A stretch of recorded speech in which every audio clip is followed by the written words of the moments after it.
Welcome back जी। आप देख रहे हैं आज पाकिस्तान। राब्ता हमारा हो चुका है काशिफ मिर्ज़ा साहब से, जो कि सदर हैं all Pakistan private schools federation के। कई दफ़ा मुख्तलिफ तालीमी सरगर्मियों के हवाले से, लॉकडाउन के हवाले से हमारे साथ शामिल गुफ्तगू रहते हैं। और अब जैसे कि पीर के रोज़ स्कूल्स रीओपन हो रहे हैं, तालीमी सरगर्मियाँ बहाल हो रही हैं, लेकिन एक रेजिस्टेंस नज़र आती है हमें स्टूडेंट्स की तरफ से। So let's try and understand glitch. बहुत बहुत शुक्रिया काशिफ साहब हमें ज्वाइन करने के लिए। आज मैंने शुरुआत ही प्रोग्राम की इस बात से की है कि बच्चे तो बच्चे, स्टूडेंट्स तो स्टूडेंट्स, जो वर्क प्लेस पे एम्प्लॉयज़ हैं वो भी फुल टाइम काम पे वापस नहीं जाना चाहते। तो क्या कहेंगे, किस तरह तालीमी सरगर्मियाँ आगे बढ़ेंगी? देखिए, इस हवाले से जो हमारे तालीमी अदारे हैं, पेंडेमिक की वजह से आपको पता है लगभग अब तो कोई 18 माह होने को आ रहे हैं मुसलसल बंद रहने की वजह से। हमारा तो ऑलरेडी आपको पता है 15 लाख में से 7 लाख टीचर की जगह ही वैसे ही छोड़ चुका है इस अनसर्टन सिचुएशन की वजह से। लेकिन जो कंटिन्यूटी के साथ ये बहुत जबरदस्त इसमें एक हमारा एक्सपीरियंस था कि जब हमने लास्ट ईयर 15 अगस्त को जब दोबारा तालीमी अदारे खोले तो एक बहुत बड़ी तादाद पेरेंट्स की गैलप सर्वे के मुताबिक 87% थी जो कि चाहते थे कि अपने बच्चे फौरी तौर पे वो तालीमी अदारों को भेजें। और अब भी वो सिचुएशन ये है। लेटेस्ट सर्वे जो आ रहे हैं 90% टीचर और 90% से ज्यादा पेरेंट्स दोनों ये चाहते हैं कि तालीमी अदारे खुले और वो वापस तालीमी अदारों का रुख करें। तो ये बड़ा हमारे इस फील्ड के पॉइंट ऑफ व्यू से एक पॉजिटिव और हेल्दी साइन है। हाँ, जहां तक आपकी ये बात है ना, एग्जाम के हवाले से कुछ हमारे बच्चे हैं और वो बहुत बड़ी तादाद में नहीं है। ये वो बच्चे हैं जिन्होंने ऑनलाइन फैसिलिटी अवेल की। तो 50 लाख बच्चे जो एग्जाम में अपियर होने जा रहे हैं। लास्ट ईयर भी 50 लाख से ज्यादा बच्चे थे। अनफॉर्चुनेटली उस वक्त उनका एग्जाम नहीं हुआ। तो इस साल वो बच्चे जो कि हमारी कम्युनिटी का महज 102% थे, प्रिविलेज क्लास थी, एलीट क्लास के बच्चे हैं, वो जिनको ऑनलाइन फैसिलिटी मिली, वो ये चाह रहे हैं कि उनके एग्जाम ऑनलाइन ही लिए जाएं। लेकिन बाकी जो बड़ी तादाद है उन 50 लाख बच्चों की जिनको फिजिकल और ऑनलाइन दोनों फैसिलिटी अवेलेबल नहीं रही, वो चाहते हैं, उनके पेरेंट्स भी चाहते हैं कि एग्जाम हो, उनकी तैयारी है। अदरवाइज ये बहुत बड़ी तलफी होगी, अनफॉर्चुनेट होगा कि वो बच्चे जिन्होंने तैयारी की इन तमाम हालात के बावजूद, लेकिन अगर उनको वो मौका ना मिले। और उसमें एक चीज और गलत की है हमारी वज़ारत तालीम ने कि उन्होंने इसको सिलेक्टेड जो है सब्जेक्ट्स के साथ एग्जाम कंडक्ट करने की बात की। That is very unfortunate. अभी ए लेवल्स के जो कैम्ब्रिज एग्जाम हुए 21,000 बच्चों के तमाम सब्जेक्ट के साथ हुए, ओ लेवल्स के जो एग्जाम होने जा रहे हैं तमाम सब्जेक्ट के साथ। इसमें मंतक क्या है काशिफ साहब? मैंने कल भी प्रोग्राम में ये बात आपकी बिल्कुल सही है, क्योंकि हमने शफकत महमूद साहब की जब ये स्टेटमेंट सुनी तो मैंने आई रेज्ड इट कि एक तरफ सिर्फ मैथ्स और इलेक्टिव सब्जेक्ट्स को कहा जा रहा है, प्रैक्टिकल्स नहीं लिए जा रहे, कहा जा रहा है कि सिर्फ जो एग्जाम लेवल है वो भी मॉडरेट टू ईजी लेवल का होगा। तो ये तो ऐसा लग रहा है कि खाना पूरी करके बस बच्चों को प्रमोट करने की बात की जा रही है। जो सब्जेक्ट्स हमारे कंपल्सरी हैं, जिसमें अंग्रेजी शामिल है, उर्दू शामिल है, पाकिस्तान स्टडीज है, इनके इम्तिहानात क्यों नहीं लिए जा रहे? देखिए, ये डिस्क्रिमिनेशन है एलीट तबके का और एक आम इंसान के दरमियान। ये तफरीक किए इन्होंने खास लोगों के लिए, एक आम लोगों के लिए। एक आम पाकिस्तानी है और एक एलीट तबका जो है, इसकी डिस्क्रिमिनेशन है। मदारिस में 4 लाख बच्चों का एग्जाम हुआ, SOPs के मुताबिक हुआ, तमाम एग्जाम का हुआ, कोई इशू नहीं। कैम्ब्रिज में इन्हीं के अमीरों की औलादों के भी तो वही हक हासिल, उनके बच्चों का जब अभी 21,000 बच्चों का रिसेंटली इन्होंने एग्जाम लिया, कैसे लिए? तमाम सब्जेक्ट थे। अब ओ लेवल्स का जो एग्जाम होने जा रहा है कैसे लेंगे?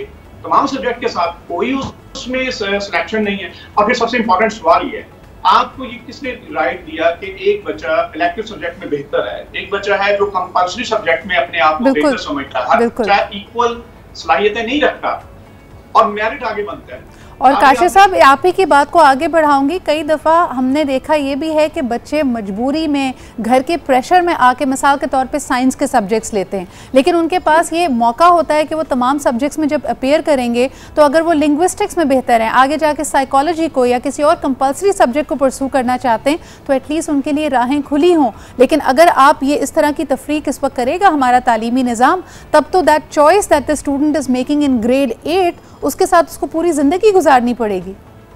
एग्जैक्टली, यही पॉइंट है जो आपने कहा। देखें, लिंग्विस्टिक हमारे माशरे में एक बड़ी अहमियत रखती है, खास तौर पे जो आपने उसमें इंग्लिश भी शामिल किया, उर्दू भी शामिल किया। फिर देखें, इस्लामिक स्टडी और पाक स्टडी को हम क्या समझ रहे हैं? हमारी वज़ारत तालीम ने इसका मतलब इस हद तक इग्नोर उसको समझा कि बाकी सब्जेक्ट के मुताबिक अगर हम देखें नजरिया पाकिस्तान इस्लामिक आइडियोलॉजी की बात हम जहाँ पे कर रहे हैं, वो सब्जेक्ट कौन से हैं?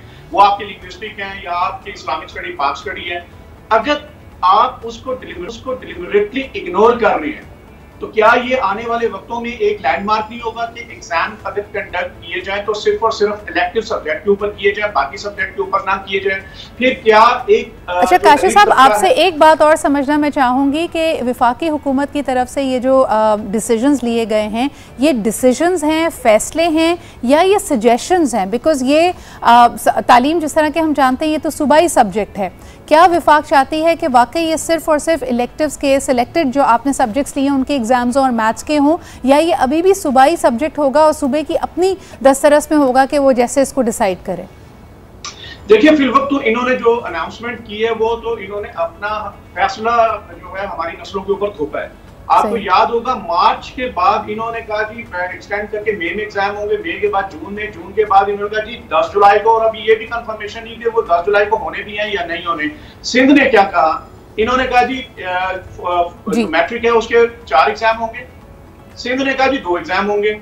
अच्छा, यहाँ भी इनकी यूनिफॉर्मिटी नहीं है। आपने बिल्कुल ठीक कहा, after 18 amendment it's a provincial matter subject. तो अगर वो प्रोविंशियल लेवल के ऊपर डिस्क्रिमिनेशन क्रिएट मजीद हो जाएगा, आप एक गलत मिसाल सेट कर रहे हैं। And it's more of a chaos. और आप बिल्कुल सही कह रहे हैं, तमाम ममालिक की तरफ अगर अक़वाम आलम की तरफ देखा जाए, लोग सर जोड़कर बैठे हैं। उन्होंने लर्निंग आउटकम्स के ऊपर और जो एक ओवरऑल स्ट्रैटेजी होनी चाहिए उस पर राय एक साथ मिलकर तमाम स्टेक होल्डर्स को शामिल कर कर कायम की है और एक सही सिमत में वो बढ़ रहे हैं। लेकिन आज 18 महीने गुजर जाने के बाद भी क्या इम्पैक्ट आ रहा है, किस तरह इसको हैंडल करना है, हम बिल्कुल लॉस नज़र आते हैं। अगर असातिज़ा और स्टूडेंट्स सरापा एहतजाज बनते हैं, प्रोटेस्ट अगर सड़कों तक पहुंचती है, तो फिर हम देखते हैं कि यकायक फैसले बदल दिए जाते हैं। बहुत बहुत शुक्रिया काशिफ साहब हमारे साथ मौजूद इस बहुत ही अहम मसले को उजागर करने के लिए। अब ज़रा आगे बढ़ते हैं जी प्रोग्राम में, एक और इशू की तरफ बढ़ते हैं।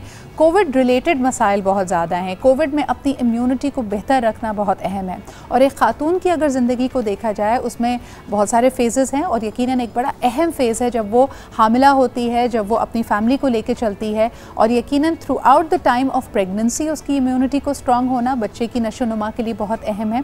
और उसके बाद भी जैसे कि कहा जाता है, नर्सिंग मदर की अपनी खुराक और उसका स्टेट ऑफ माइंड, उसकी इमोशनल हेल्थ बच्चे की ओवरऑल डेवलपमेंट पर असरअंदाज होगी।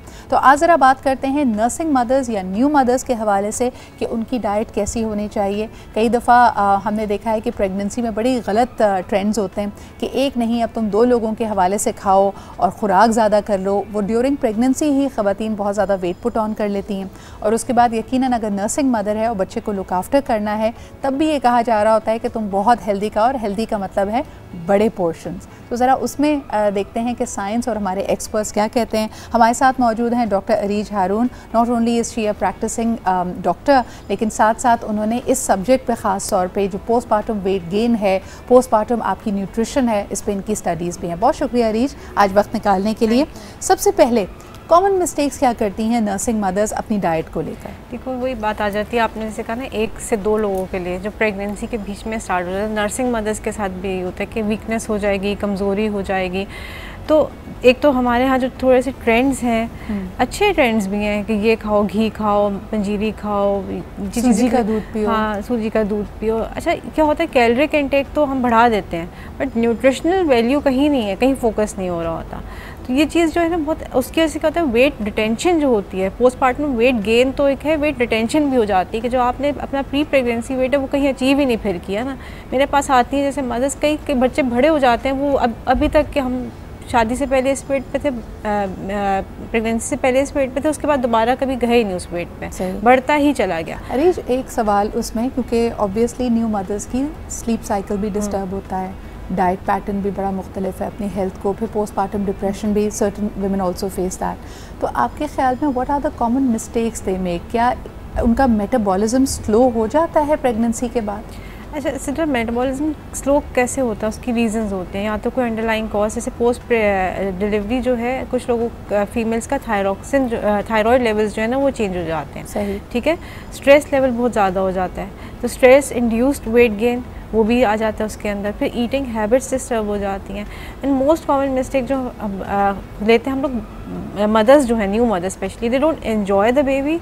इतना स्ट्रेस होता है, सोएगा तो काम कर लेते हैं, जागेगा तो फिर उसको देखना है, घर के काम बहुत सारे रिस्पॉन्सिबिलिटीज़ ना मेरे ख्याल से थोड़ी सी ख़ुद से भी हमने बहुत ली हुई हैं। एक तो जो फैमिली प्रेशर एंड एवरीथिंग होती है, उसके अलावा भी ख़वातीन अपने आप को बिल्कुल प्रायोरिटी नहीं देती, दूसरी चीज़ों को ज़्यादा देती हैं। अच्छा, इसमें एक हमारा सोशल बिहेवियर भी है ना, समाजी रवैया ये है कि माँ को कहा जाता है the moment a girl has become a mother, तो बस तुम्हारी ज़ात का महवर तुम्हारा बच्चा ही होना चाहिए, and that is when you start ignoring your self. आप अपनी सेल्फ केयर में आपकी कमी आती है। एक छोटा सा ब्रेक लेते हैं, वापस आएंगे, अरीज से पूछेंगे कि न्यू मदर्स अपनी सेल्फ केयर कैसे बेहतर कर सकती हैं।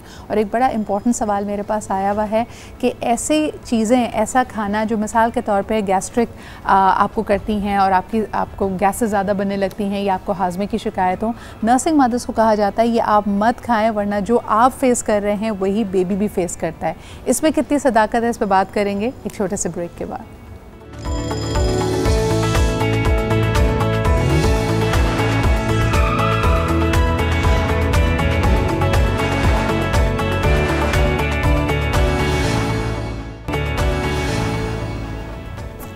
Welcome back. हमारे साथ मौजूद हैं डॉक्टर अरीज। हम पूछ रहे हैं कॉमन मिस्टेक्स जो नर्सिंग मदर्स करती हैं। एक बड़ी कॉमन हमारे यहाँ बात समझी जाती है कि अगर आप दाल, चावल, चने, इस तरह की चीज़ें जो बादी हैं, जिनसे ब्लोटिंग होती है, जिनसे गैस बनती है, अगर मदर कंज्यूम करेगी because she is a nursing mother, तो बच्चे के हाजमे पे भी उसका बुरा असर पड़ेगा। ज़रा अरीज से पूछते हैं कि इज़ दैट करेक्ट और इनकरेक्ट, क्या कहेंगे अरीज? अच्छा, मिथ्स होते हैं ना सिद्रा जैसे, तो ये मिथ्स हैं हमारे भी, ठीक है। बेसिकली चीज़ें वो अवॉइड करनी चाहिए जो आपके नर्सिंग मदर के ब्रेस्ट मिल्क में सिक्रीट होती हैं, ठीक है। उसमें एक तो बड़ी कॉमन सी चीज़ें हैं, कैफिनेटेड जितनी भी चीज़ें हैं, चाय है, कॉफ़ी है, सॉफ्ट ड्रिंक्स हैं, वो आ जाती हैं, चॉकलेट्स आ जाती हैं। Then there are certain things जो क्योंकि हमारे यहाँ इतनी एलर्जीज़ नहीं हैं, बाहर बहुत होती है, तो वहाँ पे दे काउंसल कि फूड एलर्जीज़ जिन चीज़ों से होती हैं कॉमनली, जैसे एग है, सी फूड बहुत, जो स्पेशली जो प्रॉन्स हैं, शेल फिश जो हम कहते हैं, जिनको लॉबस्टर्स वगैरह आ जाते हैं जिनमें शेल होता है, वो काउ मिल्क, ये अवॉइड करने के लिए कहते हैं। Because until unless you know कि बच्चे को किस चीज़ से एलर्जी है, वो आप मदर को मना करते हैं। अच्छा, हमारे यहाँ एक नया ट्रेंड चला है आजकल कैमल मिल्क का, क्योंकि हमारे अगर सकाफती तौर पे देखा जाओ ट्रेडिशनली हमारे यहाँ नहीं पिया जाता, लेकिन I have seen a lot of mothers कि जी मुझे काउ मिल्क नहीं पसंद, तो या तो वो वीगन वेजिटेरियन ऑप्शंस पे जाते हैं कि आमंड मिल्क, सोया मिल्क, और दूसरी तरफ ये कैमल मिल्क। ये एक नर्सिंग मदर के लिए ठीक है कंज्यूम करना? देखिए, बात वो ये कि जो आपने शुरू से कभी चीज़ ट्राई नहीं की हुई ना, यू नेवर नो कि उसका रिएक्शन क्या होगा आप पे एंड बच्चे पे क्या होगा, क्योंकि ये चीज़ें सिक्रीट होती हैं। ऑफ कोर्स आप ये जो गैसेस वाली चीज़ें ना कि बादी चीज़ें ना खाएं, ये तो कॉन्सेप्ट एक अलग है। हम लोग देखते हैं कि ब्रेक डाउन होने के बाद क्या चीज़ सिक्रीट हो रही है, तो उसमें प्रोटीन्स जाती हैं, तो प्रोटीन्स एलर्जीज़ कॉज करती है। जैसे एग की मैंने बताया, काउ मिल्क की बताया, तो camel milk is also it has milk protein, तो वो किस तरह रिएक्ट करेगी बच्चे को, यू नेवर नो दैट। हाँ, तो आप किसी चीज़ पे एकदम से suddenly you can never switch. बिल्कुल सही, तो सडनली स्विच ऑफ मत करें। अच्छा, कैफ़ीन के बारे में लोग ज़्यादा बात नहीं करते। एक बड़ी ज़बरदस्त क्वेश्चन आया है आपके लिए, this is from Sana and she is writing in from Karachi Areej.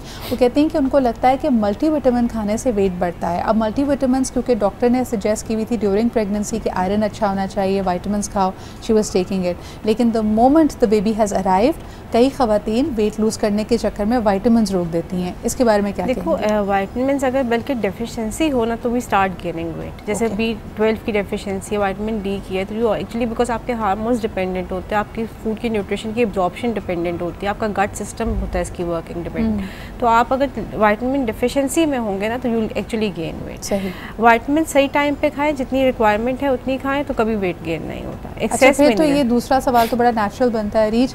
कई लोग, मैं खुद अक्सर, मेरा तो ये अपना प्रॉब्लम है कि मैं अगर नाश्ते के वक्त भूल जाऊँ विटामिन खाना, तो मैं अक्सर सोच रही होती हूँ कि what is the right time, और कभी कभार बिल्कुल सोने से पहले याद आती है, तो क्या नाइट टाइम में ले सकते हैं? What's the best time to have a vitamin?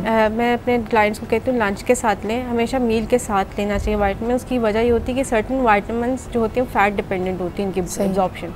जब आप मील लेते हैं तो कुछ ना कुछ थोड़ा बहुत नेचुरल फैट, कुछ सालन में कोई ऑयल वगैरह, तो it helps in absorption of the vitamin. तो जितनी अच्छी एब्जॉर्ब होगी तो डाइजेशन अच्छी हो जाएगी, क्योंकि कुछ लोग हमें कहते हैं ना, कंप्लेन करते हैं कि हमने खाई थी विटामिन और हमें बर्निंग स्टार्ट हो गई। इसकी वजह ये होती है कि एब्जॉर्ब नहीं हो रही आपकी मेडिसिन। तो लंच के साथ लें या मील के साथ करें, रात में ना लें, क्योंकि नॉर्मली रात में जो लोग डाइट कॉन्शियस भी होते हैं या हेल्थ कॉन्शियस होते हैं वो रात में वैसे ही सारा हाई प्रोटीन चले जाते हैं। तो लंच और ब्रेकफास्ट इज द बेस्ट। अच्छा, since we are on the subject of nursing mother, एक थोड़ा सा मेरे ख्याल में वही बात है कि लोगों को गाइडेंस की ज़रूरत होती है और इस तरह की हमारे यहाँ इन्फॉर्मेशन आम लोगों के लिए इनके एक्सेस में नहीं होती। अरीज, आपके लिए सवाल आया है कि nursing mothers schedule is entirely dependent on the baby, कि बेबी को जब भूख लगे मदर हैज़ टू फीड, तो क्या कोई तरीका है इसको रेगुलेट करने का, कोई डिसिप्लिन लाने का कि बच्चे के आपके दूध पीने के औकात आप मुकर्रर कर सकें?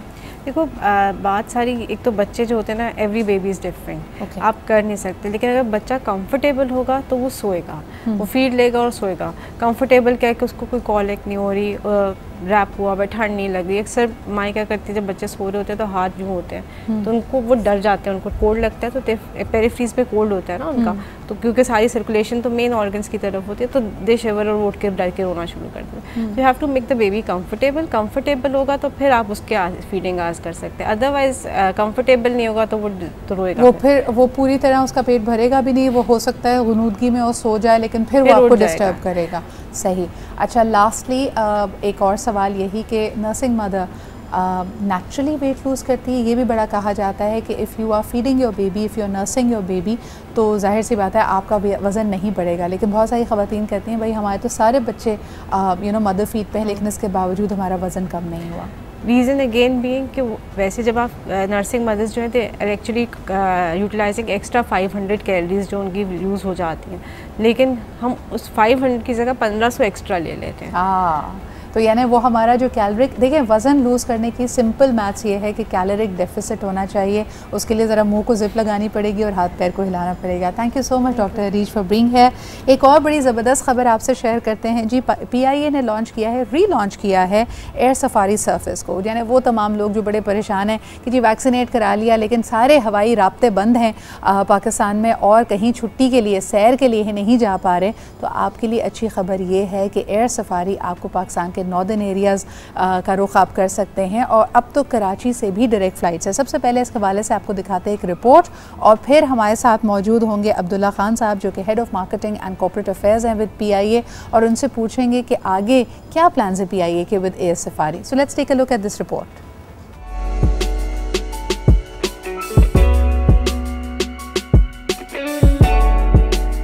सयाहों के लिए खुशखबरी आ गई। PIA ने एयर सफारी शुरू करने का ऐलान कर दिया। वजीर आजम इमरान खान के विजन के मुताबिक सयाहत को फरोग देने के लिए PIA का अहम कदम। सयाहों को एयर सफारी के जरिए गिलगित बल्तिस्तान की बुलंद तरीन चोटियां देखने को मिलेंगी। एयर सफारी का आगाज 12 जून से होगा, जो हफ्ते में एक दिन ऑपरेट होगी, जिसमें आपको कालाम झील, सैफुल मुल्क, नांगा पर्वत और केटू से गुजरकर स्कर्दू लैंड कराया जाएगा, जिसका यकतरफा किराया 25,000 रुपए मुकर्रर किया गया है। एयर सफारी में आपको मजीद क्या क्या फैसिलिटीज दी जा रही हैं, ये जानेंगे आज पाकिस्तान में। जी जनाब, वेलकम करते हैं शो में अब्दुल्ला खान साहब को, who is the head of marketing and corporate affairs with PIA। अस्सलाम वालेकुम Abdullah. Ma'am, thank you so much for having me here. बहुत बहुत मुबारक हो, 2 साल के बाद एयर सफारी सर्विस दोबारा लॉन्च किया है PIA ने। मुझे ये बताइएगा कि जिस तरह हम ये बड़े खूबसूरत मनाजिर इस रिपोर्ट में देख रहे थे, इस वक्त किस तरह का रिस्पांस आ रहा है? क्योंकि मैं देखती हूँ कि गिलगित, हुंजा और दूसरे बालाई इलाकों में जितनी हमारे पास फैसिलिटीज़ हैं, होटल्स, वो तो अगले 2-3 माह तक फुली बुक्ड नज़र आ रहे हैं। आपके पास कैसा रिस्पॉन्स है एयर सफारी के लिए? एब्सोल्युटली ऐसा ही है।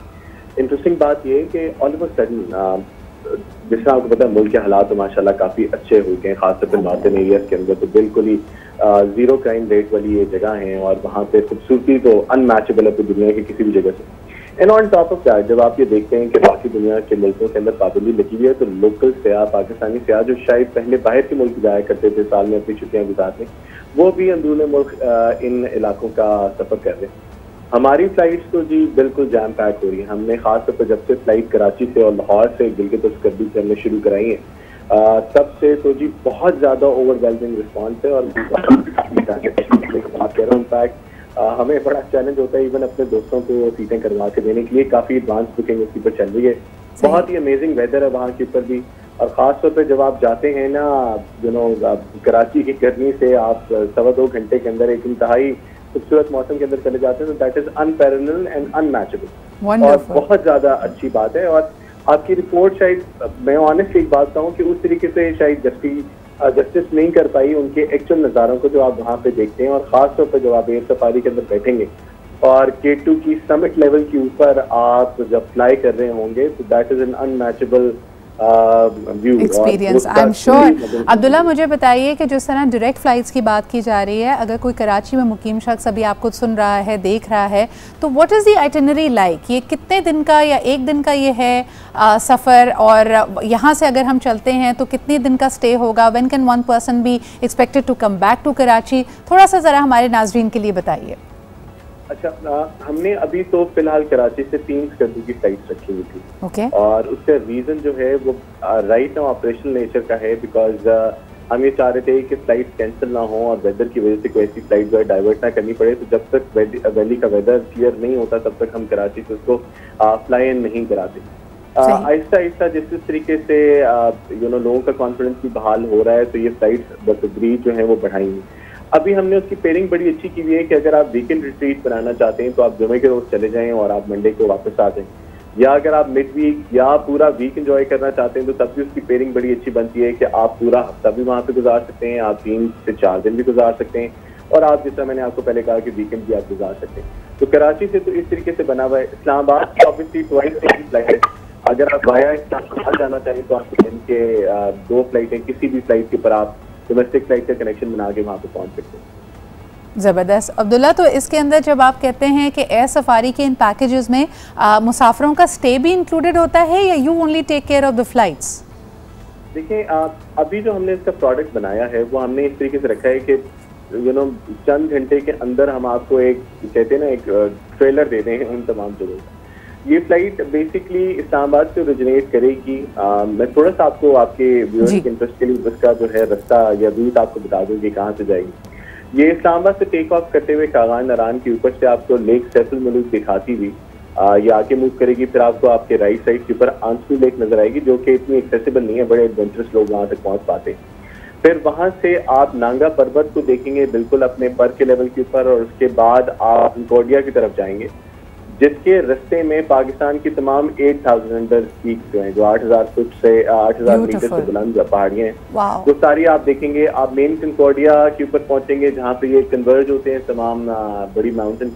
वहाँ से ब्रॉड, अच्छा इसी के रास्ते में टैंगो टावर्स आते हैं, गेशब्रूम आती है, मशबरूम पीक्स आती हैं, ग्लेशियर्स आते हैं।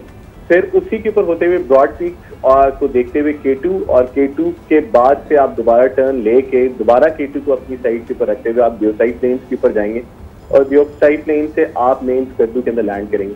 तो जिस तरह मैंने आपको कहा कि एक बड़ा क्रैश मतलब पॉइंट है, ट्रेलर आपका है ये, इसका जो आप देखेंगे इस स्लाइड के ऊपर।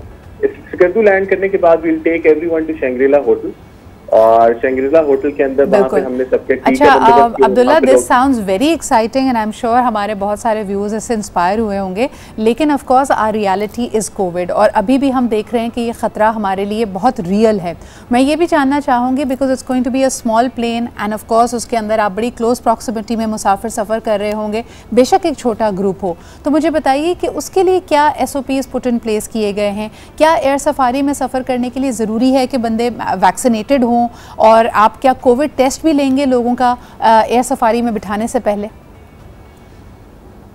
स्कर्दू के अंदर या गिलगित बल्तिस्तान के अंदर आपने स्टे करना है तो उसके अंदर आपके पास PCR test as per NCOC होना लाजमी, क्योंकि आप एक्चुअली शहर में ये निकलेंगे नहीं बाहर, ये एक बड़ा कंट्रोल ग्रुप है, तो इसके अंदर अभी फिलहाल उसकी जरूरत नहीं है। दूसरी बात ये है कि जहाज के अंदर सिर्फ विंडो सीट जो है वो सेल हो रही है, या अगर आप अपने साथ किसी अपने फैमिली मेंबर का एज कंपेनियन लेके जाना चाहें जो आपके साथ सीट शेयर कर सके, तो वो इसके पर ट्रैवल कर सकें।